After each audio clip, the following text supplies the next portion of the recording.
Oh my god, what is happening? I hate this. I do not want to be here right now.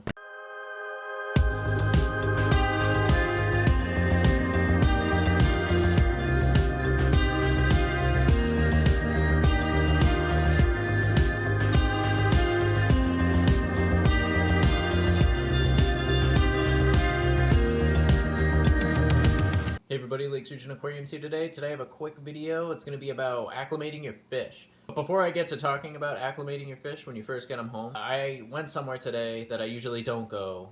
One of the pet chain stores that I really hate going to those places. I really do. I cause scenes in those places and I can't stand it. Just kidding. I just go in there and I buy my stuff like everybody else. I'll show you one reason why. I'll show you. Hang on, let me see. I did get a new fish today, and I thought about it for so long. Like, I sat in front of their tank for such a long time before I actually got somebody to get the fish, which took forever.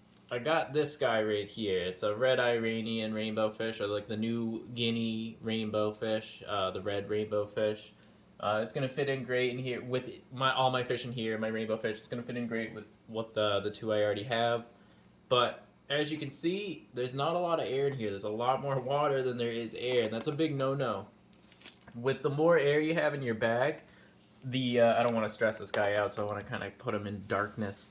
But with the more air you have, the more time you have to kind of get home. So if you're driving for like an hour or something like that, you want a good amount of air in the bag, or ask for a bigger bag every time you go to a pet store. Usually the mom and pop shops are a lot better at asking of how long your trip is going to be. So usually they'll give you a bigger bag if you ask for it and stuff like that. So usually they're pretty good at that. With these chain stores, they really don't. I don't want to say they don't care, but maybe they don't. A lot of them seem to not, but I mean, you know, they're just trying to make money like all of us out there. So, but I mean, sometimes you, being the consumer, want to ask them, you know, that you would be like, hey, could I get some extra air in that bag? And they shouldn't have a problem with it. And if they do, get the manager. So I want to talk about this bag a little bit more. So with them not having that much air in there, a way that you can kind of give them a little more time is to open this bag up. If you think you're going to be a little while, or maybe you got stuck in traffic down the road, open that bag up and then reclose it. It kind of exchanges out some of the old oxygen in there, and you'll get some new stuff in there, and that'll kind of increase your time frame a little bit. Always ask for more air. I mean, ideally you want like probably this much air. Where the water line is, you want like that much air. So I mean, that would be ideal for a ride home. But depending on your trip, obviously, like however long you might be 5 minutes from the pet store, and this would be totally fine.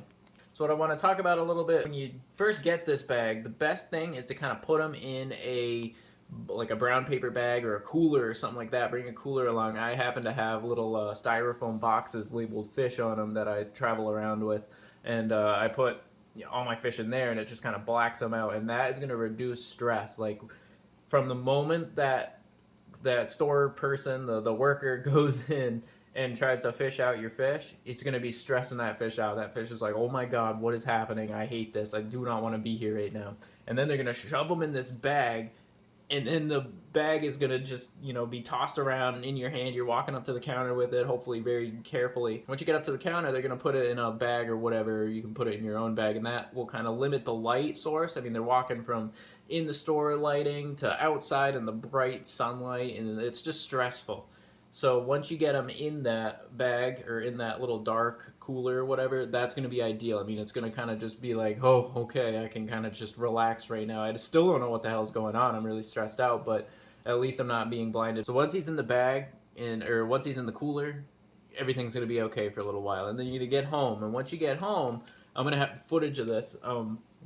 You're going to want to open up that bag. Well, you want them to float in the aquarium because you've all heard of like get them used to the temperature and everything like that. But since this is from one of the, oh my gosh, I was trying not to say the name of the place and I just realized the name is on the bag. I wonder if I should blur that out. Oh well. But once you get them in your tank, you let them float, obviously. You get them used to the temperature. It only takes about 15-20 minutes, if that. Usually 15 minutes to kind of adjust the temperature. But once that happens, open that bag up, and you're going to start taking shot glasses of your aquarium water, and you're going to be pouring it in the bag with them. You know, pour one shot glass about in there, wait, 5 minutes or so, repeat that again, and then wait 5 minutes, do it again, and the more you do it, the more he gets used to your water before he actually is dumped in the water. A lot of times people will just get this fish used to, I'm talking about people not stressing out their fish while I'm holding this bag and shouting. If you were to just float your bag, like a lot of people do, so many people do this, and a lot of people think it's the right way, and it's not. So once you float this bag, I mean, this is totally different water parameters than this water right here, or whatever tank you might be putting that fish in. And what's going to happen is you're going to get him up to the temperature. Yeah, that's great, same temperature, no problem. But once you pour this fish into this tank, then it's a whole different world. It's a whole different world. There's totally different parameters that he's dealing with in there, and it could potentially put him into shock. And then, you know, the more stressed out the fish is, the more likely it is that he's going to get ick or something like that, and that's no cool when you put a new fish in your aquarium. And that also leads me to say a good idea is to put him in a hospital tank, which I'm going to do because it came from this place.